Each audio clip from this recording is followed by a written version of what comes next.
வாழ்வை பத்தியே சிந்திக்காதவன் இறப்பை பத்தி சிந்திக்க வேண்டிய அவசியமே இல்லை. ஏன்னா அவன் வாழவே இல்லை. அவன் இங்கே 99% இறந்துதான் இருக்கான். வாழ்க்கைனா என்ன? மூச்சு விடுறதா, உயிரோட இருக்கிறதா, இல்லைன்னா ரத்தம் ஓடிட்டு இருக்கிறதா? இது இல்ல வாழ்க்கை.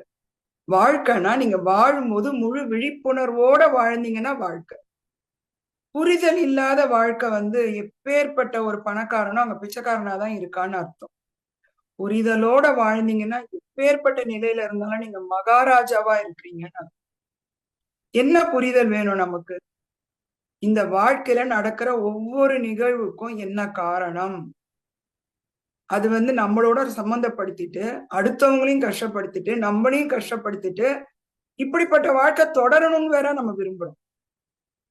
வாழ்க்கை பற்றி புரிதல் இல்ல, ஒரு விழிப்புணர்வு இல்ல, ஆனா வாழ்க்கை முடியக்கூடாது, இறப்பு வந்துடக்கூடாது. அது மாத்திரம் பயமா இருக்கு.